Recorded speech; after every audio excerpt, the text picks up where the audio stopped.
देख Fred midfield में दिया कबीरा रोए और इतनी खराब डबल पिवट में गेम प्ले कहाँ से हुए। तो स्वागत है एक बार फिर से 1MUFC पर।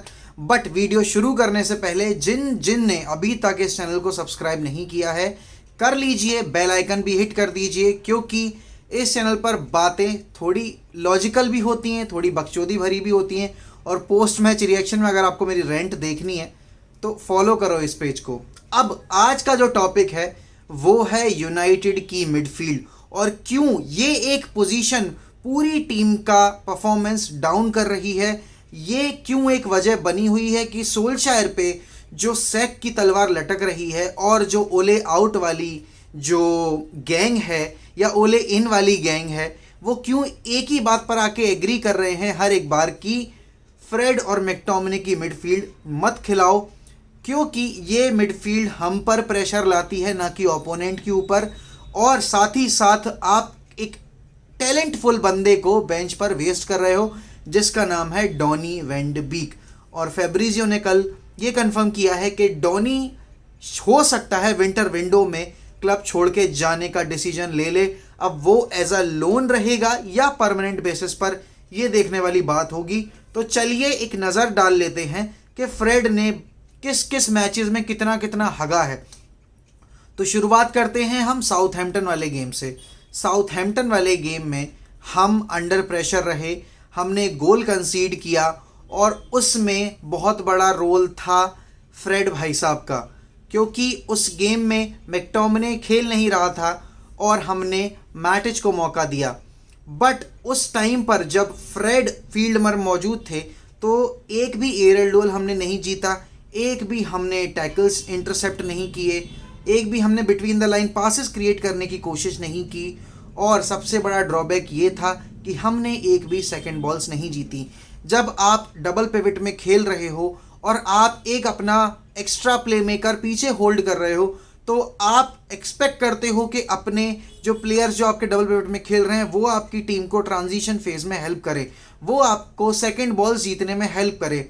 वुल्स के अगेंस्ट फ्रेड को वापस से मौका दिया गया और फ्रेड ने वापस से वही परफॉर्मेंस दोहराई जहां एडमा ट्राओरे और ट्रिनिकाओ ने फ्रेड को अपने हाथों पे ले रखा था और उसको 5 साल के बच्चे की तरह टहला रहे थे। मतलब ट्रिनिकाओ और ट्राओरे ने इतना गंदा हाल कर रहा था कि धरती माँ की याद दिला दी फ्रेड को, और उसको वापस ब्राज़ील जाने का जो प्लेन था वो ऑलमोस्ट हमने बुक कर दिया था एज अ फैन बेस, लेकिन सोल्शायर का चहीता है तो अभी वो यूनाइटेड में टिका हुआ है। अब उसके बाद वाले गेम की अगर मैं बात करूं जो था हमारा वेस्ट हैम के अगेंस्ट, तो वेस्ट हैम के अगेंस्ट भी सेम काइंड ऑफ परफॉर्मेंस थी, बहुत ही ख़राब परफॉर्मेंस। हमने की एरियाज़ में पोजीशन लूज़ किया, और ये फ्रेड की एक बहुत बड़ी कमज़ोरी देखी गई है। जितने भी आप मैचेस उठा के देख लो कि फ्रेड अपनी पासिंग में बहुत ही पुअर है। आप अगर स्टैटिस्टिक्स लेके आओगे कि फ्रेड की पासिंग तो 90% एक्यूरेसी के साथ है, 85% एक्यूरेसी के साथ है, तो उसके पीछे एक रीज़न ये है कि फ्रेड के 80% पासेस साइडवेज होते हैं, बैक टू डिफेंडर होते हैं। प्रोग्रेसिव पासिंग के नाम पर फ्रेड के पासेस लीस्ट हैं टीम में अलॉन्ग साइड स्कॉट मैकटोमिनी, और ये क्लियरली शो करता है कि हम क्यों लो ब्लॉक टीम्स के अगेंस्ट इतना ज़्यादा स्ट्रगल करते हैं, क्योंकि क्रिएटिव साइड में हमारा जो डबल पिवट है वो बिल्कुल ही निहायत ही निठल्ला है। अब बात ये आती है कि अगर फ्रेड को हम यूज़ नहीं करेंगे तो हमारा बेस्ट कॉम्बिनेशन क्या रहेगा। इस वक्त पर अगर मैं यूनाइटेड की टीम में बात करूं तो हमारे पास एक ऐसा होल्डिंग मिडफील्डर है, हाँ, जिसकी एक एज हो चुकी है, बट फिर भी वो हमें एटलीस्ट 26 गेम्स प्रीमियर लीग के दे सकता है। और उसके अलावा अगर हम उसको यूज़ नहीं कर रहे हैं तो हम स्कॉट मैकटोमिनी को उस रोल में डाल सकते हैं, और उसके अलॉन्ग साइड हम या तो पॉग्बा को यूज़ कर सकते हैं या फिर हम यूज़ कर सकते हैं डॉनी वैन ड बीक को। एक ऐसा नाम जो कि टीम शीट पर बहुत ज़्यादा बार देखा नहीं गया है, और मैं उंगलियों पर गिन सकता हूँ कितने बार उसने सीज़न में स्टार्ट किया है, ना सिर्फ इस सीज़न बल्कि पिछले सीज़न भी। बट ये जो ऑब्सेशन है फ्रेड के साथ, ये ना सिर्फ हमें कॉस्टली पड़ रहा है बल्कि सोल्शायर की जॉब पर भी कॉस्टली पड़ रहा है। और ये देखिए, फ्रेड का नाम लेते ही बाहर एम्बुलेंस की घंटी बजने लगी है, क्योंकि उनको भी पता है कि ये यूनाइटेड फैंस की मेंटल हेल्थ के लिए कितना ज़्यादा हानिकारक है। और ना सिर्फ हमारी मेंटल हेल्थ बल्कि सोल्शायर की जॉब सिक्योरिटी पे भी बात आ चुकी है। अब उस मैच से पहले जब हम बात कर रहे थे कि हमारी बेस्ट टीम 11 क्या रहेगी जो अभी हमने रिसेंट में खेला है अगेंस्ट एवर्टन, या सॉरी मैं भूल गया था, अगेंस्ट एवर्टन। मैंने अपने इंस्टाग्राम पेज पर ये पोस्ट डाला था कि हमें इस गेम में कुछ भी करके डॉनी और मैटिच को स्टार्ट देना चाहिए, क्योंकि हम इंटरनेशनल ब्रेक में जाने वाले थे। आपके स्कॉट मैकटोमिने और फ्रेड दोनों इंटरनेशनल ड्यूटीज़ पर ज्वाइन करने वाले हैं अपनी रिस्पेक्टिव टीम्स को। बट वो जो टीम सिलेक्शन था वो बहुत ही बिजार था, क्योंकि आपके दो ऐसे प्लेयर्स जो कि इंटरनेशनल ड्यूटी पर ज्वाइन नहीं करने वाले थे, उनको आपने फील्ड पर आने का मौका ही नहीं दिया।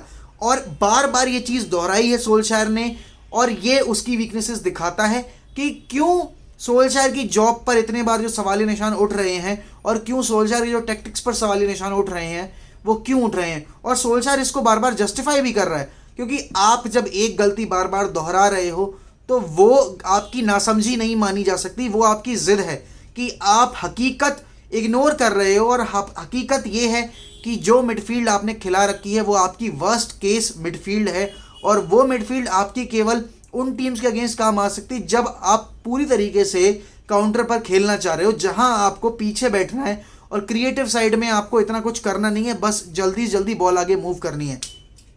अब जब बात आती है जब आप डिफेंस को अनलॉक कर रहे हो, आपको पता है कि आप लो ब्लॉक टीम्स के अगेंस्ट खेल रहे हो, तो आपको चाहिए एक ऐसे प्लेयर्स जो बिटवीन द लाइंस खेल सकें। और बिटवीन द लाइंस खेलने वाले बंदे हमारे पास जो हैं वो हैं पॉल पॉगबा, वो है नेमेनिया मैटिच और डॉनी वैन डे बीक। अब इन तीनों में से हम जो ऑप्शंस हम चूज करते हैं वो होता है पॉल पॉगबा का। और पॉल पॉगबा को अभी तक हमने जितने भी गेम्स में मेजॉरिटी यूज़ किया है वो हमने यूज़ किया है लेफ्ट विंग पर, क्योंकि हमारे पास अभी मार्कस रैशफोर्ड की अनअवेलेबिलिटी है। तो अब जब मार्कस रैशफोर्ड वापस आ जाएगा उसके बाद हमारा बेस्ट टीम सिलेक्शन क्या होना चाहिए। क्या हमें मैकफ्रेड की कॉम्बिनेशन के साथ जाना चाहिए जब हमें दिख रहा है कि वो हमारे ना सिर्फ अटैकिंग फेज में हमें डिग्रेड कर रहा है, बल्कि डिफेंसिव फेज में भी हमें डिग्रेड कर रहा है। क्योंकि वो गोल जो है एवर्टन ने स्कोर किया, आप जब आप जब मिडफील्ड में हो तो आप टैक्टिकल फाउल कर सकते हो। सिटी और लिवरपूल क्यों इतने लीथल हैं? क्योंकि वो टैक्टिकल फाउल्स में माहिर हैं। उन्हें पता है कि कब हम रिस्क ले सकते हैं येलो कार्ड लेने का, कब हम टैकल्स करने का, अटैक ब्रेक करने का रिस्क ले सकते हैं फाउल करके। और वो हमारे गेम प्ले में मिसिंग है, क्योंकि हम ओपोनेंट्स को टाइम देते हैं अपने मूव्स बनाने का, और वो अटैक तभी किल हो जाता अगर फ्रेड जब उसने बॉल लूज की उस टाइम पर अगर वो टैकल कर देता, हार्डली उसको येलो कार्ड मिलता, बट वो गोल स्कोर होने से रुक जाता जो सिनेरियो था। बट क्योंकि ये मैच्योरिटी दिखाती है ना सिर्फ प्लेयर्स की बल्कि मैनेजर की, क्योंकि ये जो सारी चीज़ें हैं ये आप मैच से पहले तैयार करते हो, आप अपनी टीम को तैयार करते हो कि अगर हम ये सिचुएशन फेस करेंगे तो हमें इस सिचुएशन में कैसे रिएक्ट करना है। और वो जो रिएक्शन था वो बहुत ही हाई स्कूल रिएक्शन था, क्योंकि आपको इसमें समझ में नहीं आया कि आप क्या करने वाले हो और आपको क्या करना चाहिए। अब फ्रेड भाई साहब ने डेमारी ग्रे को जाने दिया, उसके बाद एंड्रोस डिकोरे ने 3 प्लेयर्स को नचाया, और उसके बाद एंड्रोस टाउनसेंड ने जो गोल स्कोर किया और फिर जो सेलिब्रेशन थी उससे सभी का दिल दुखा। और लोगों ने ये बोला कि रोनाल्डो ओवर रिएक्ट किया, गैरी नेवल ने क्रिटिसाइज किया रोनाल्डो ने ओवर रिएक्ट किया। भाई साहब, बंदे ने ओवर रिएक्ट नहीं किया। आप सोल्शायर को प्रोटेक्ट करने की कोशिश मत करो, क्योंकि रोनाल्डो ने जिस तरीके से रिएक्ट किया था वो डिजर्विंग था। क्योंकि आप अगर एक ऐसे बंदे को लेकर आ रहे हो जो कि विनिंग मेंटालिटी का बंदा है, और जिसने यूवेंटस छोड़ी ही इसीलिए क्योंकि उस टीम में हंगर नहीं था जीतने का, उनका कोई प्लेइंग स्टाइल नहीं बचा था, वो पूरी तरीके से डिपेंड हो चुके थे रोनाल्डो के ऊपर। और ये एक मेजर रीज़न था कि रोनाल्डो यूवेंटस छोड़कर यूनाइटेड में आया। बट अगर यूनाइटेड में भी आकर उसको वही मीडियोक्रेसी दिखेगी वीक इन वीक आउट, जहां हम स्ट्रगल करेंगे 90 मिनट्स तक टीम्स को अनलॉक करने के लिए, और जहां डिलीवरीज के नाम पर हमें मिलेगा बाबा जी का ठुल्लू, तो उस केस में कोई प्लेयर क्यों ना रिएक्ट करे उस तरह जैसे रोनाल्डो ने किया। सोल्शायर की ये कमियां हैं, और वो वीडियो जो सर्कुलेट हो रही है जहां सर एलेक्स फर्गसन ने क्लियरली ये चीज़ बोली है कि आप अपने मेन प्लेयर्स को मैचेस में रेस्ट नहीं दे सकते। रोनाल्डो एक ऐसा प्लेयर नहीं है जिसको आप बेंच पर बैठा सकते हो। बहुत ही फुलिश डिसीजन था, क्योंकि आपने एक तरीके से पूरी ही टीम काया पलट कर दी। आपके पास मैगवायर नहीं था, आपने लिंडलॉफ को खिलाया, फिर आपने मिडफील्ड में धज्जियां उड़ा दी मिडफील्ड की, आपने स्कॉट मैकटोमिने और फ्रेड को खिलाया, आगे ब्रूनो रख दिया।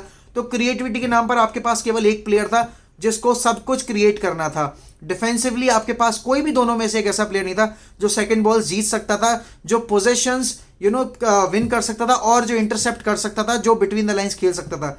ये जो कमियां हैं, इसी बात पर बार बार सोल्शर की जॉब पर बात आती रहती है। और जो ओले आउट का जो पक्ष है वो क्यों इतना मजबूत है, उसके पीछे वजह ये है कि सोल्शर का टीम सिलेक्शन आज तक 3 साल में कभी इंप्रूव नहीं हो पाया है। वो पुअर का पुअर ही रहा है। गेम प्लान के नाम पर हमारे पास कोई गेम प्लान भी नहीं है।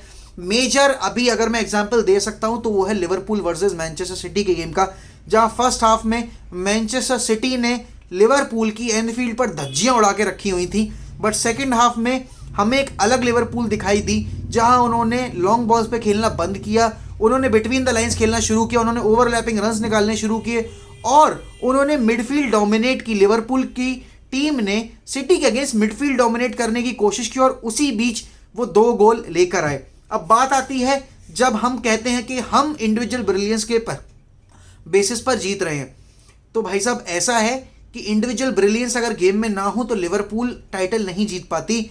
लिवरपूल ने जो उस दिन 2 गोल स्कोर किए वो भी स्कोर नहीं होते। तो इंडिविजुअल ब्रिलियंसेस अकेले दम पर नहीं होती हैं, उसके पीछे कॉम्बिनेशन ऑफ पासेस होता है, एक मूव होता है जिससे वो गोल निकल कर आता है। तो ये जो पर्सपेक्टिव है लोगों का कि सिर्फ इंडिविजुअल ब्रिलियंस के बेसिस पर हम गेम जीतते आ रहे हैं या हमने पॉइंट जितने लिए हैं वो सिर्फ इंडिविजुअल ब्रिलियंस की वजह से हैं, तो ऐसा बिल्कुल भी नहीं है। ये पर्सपेक्टिव आपका गलत है, क्योंकि टीम गोल होते हैं, वो इंडिविजुअल स्कोर करते हैं, लेकिन उसके पीछे कॉम्बिनेशन ऑफ पासेस होते हैं, कॉम्बिनेशन ऑफ मूव्स होते हैं और प्लेयर्स के रन होते हैं। तो इस बात से मैं सहमत नहीं हूं। बाकी जिस बात से मैं सहमत हूं कि हमारे लिए मिडफील्ड की बेस्ट पॉसिबल कॉम्बिनेशन है मैटिच या McTominay as holding midfielder alongside Pogba या डॉनी वैन डे बीक।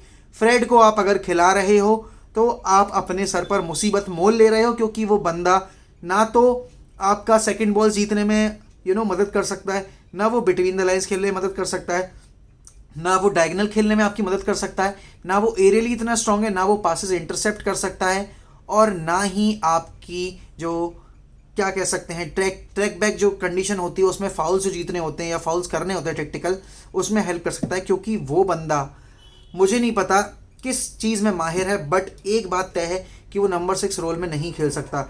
सोल्शायर की जॉब पर बात आ चुकी है, क्योंकि बहुत ही ज़्यादा मीडिया सर्कुलेशन हो रही है इस न्यूज़ की कि प्लेयर्स अनहैप्पी है, और होना बनता भी है, क्योंकि आप जब एक मैनचेस्टर यूनाइटेड जैसे क्लब को मैनेज कर रहे हो जहाँ पे ट्रॉफीज़ ही सब कुछ होती हैं और आप पिछले 3 साल में एक भी ट्रॉफी हासिल नहीं कर पाए हो, तो प्रेशर ऑब्वियस सी बात है माउंट होगा। और जिस तरीके की आपने साइनिंग्स की हैं इस सीज़न, उसके बाद हर कोई आपसे डिमांड कर रहा है, यहाँ तक कि आपके ओपोनेंट्स भी आपसे डिमांड कर रहे हैं कि भाई साहब हमें चैलेंज पुट करके दो। हम आपका वेट कर रहे हैं पिछले 4 साल से कि हमें यूनाइटेड से चैलेंज मिलेगा, और वो अगर नहीं मिल रहा है तो उनके लिए तो भाई सुख की नदी बह रही है, उन्हें क्यों टेंशन होगी। बट दुख का जो बादल हमारे सर पर मंडरा रहा है उसकी एक वजह यह है कि सोल्शायर बहुत ही ज़्यादा नाइव है अपने गेम प्लान में, अपने टैक्टिक्स में, और साथ ही साथ अपने टीम सिलेक्शन में। फेवरिज्म अंत करनी पड़ेगी सोल्शायर को, और उसको डिजर्विंग कैंडिडेट्स को आगे मौका देना पड़ेगा, क्योंकि अगर ऐसा नहीं होता है तो सोल्शायर का टिक पाना यूनाइटेड में बहुत ही ज़्यादा मुश्किल भरा काम है। और अगर एक प्लेयर पूरा गेम कंट्रोल कर सकता है तो वो हमें एग्जाम्पल बार बार दिखाया है नेमान्या मैटिच ने, फिर चाहे वो एस्टन विला के अगेंस्ट हो, फिर चाहे वो वूल्स के अगेंस्ट हो, फिर चाहे वो हमारा जो वेस्ट हैम के अगेंस्ट हमने विक्ट्री हासिल की थी उसके अगेंस्ट हो, और या फिर जो विलेरियल के अगेंस्ट हमने जो गेम निकाला था उसके अगेंस्ट हो। क्योंकि आप जब एक प्रॉपर होल्डिंग मिडफील्डर को लेके आ रहे हो तो आप स्टेबिलिटी लेके आ रहे हो मिडफील्ड में, वो बंदा टेम्पो कंट्रोल करता है, और एक होल्डिंग मिडफील्डर का काम यही होता है कि वो टेम्पो कंट्रोल करे, वो पासेस को इंटरसेप्ट करे, वो बिटवीन द लाइंस खेले भी, और अगर ओपोनेंट बिटवीन द लाइंस खेलना चाह रहा है तो उसको इंटरसेप्ट करे। तो ये एक जो रोल है होल्डिंग मिडफील्डर का, ये बहुत इंपॉर्टेंट है। और अगर हमें फ्रेश लेग्स चाहिए है तो हमें विंटर विंडो में एक होल्डिंग मिडफील्डर लाना ही पड़ेगा, क्योंकि बिना उसके आप टाइटल चार्ज नहीं कर सकते। क्योंकि एक कमज़ोरी पूरी टीम में पूरा जो गेम है वो ख़राब करती है, और ये हम पिछले 7 गेम वीक से देख रहे हैं। लीड्स के अगेंस्ट हम भले ही जीत गए, लेकिन अगर लीड्स उस दिन अपने टॉप फॉर्म पे होती, अगर उन्होंने वो चांसेस ले लिए होते तो गेम का रिजल्ट कुछ और हो सकता था। ठीक है, हम जीत गए, बट उसके बाद की परफॉर्मेंस में हमें इंप्रूवमेंट देखने को नहीं मिली, हमें डिग्रेडेशन ही देखने को मिली है। तो ये नहीं होना चाहिए, और ये मैं एक्सपेक्ट नहीं करता उस टीम से जिसके पास one of the best squad है in Europe, not even in Premier league.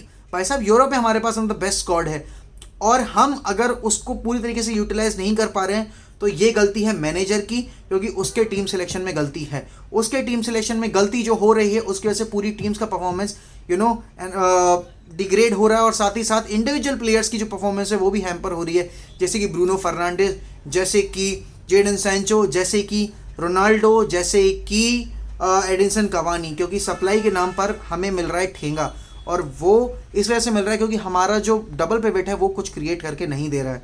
High time है सोल्शायर के पास कि इस चीज़ को चेंज करे, और अगर ये अब नहीं हुआ तो आगे नहीं हो पाएगा, क्योंकि भाई साहब वक्त जब तक होता है तब तक आप चीज़ें सही कर सकते हो। एक बार वक्त निकल गया तो पछताने के अलावा और कुछ बचता नहीं है।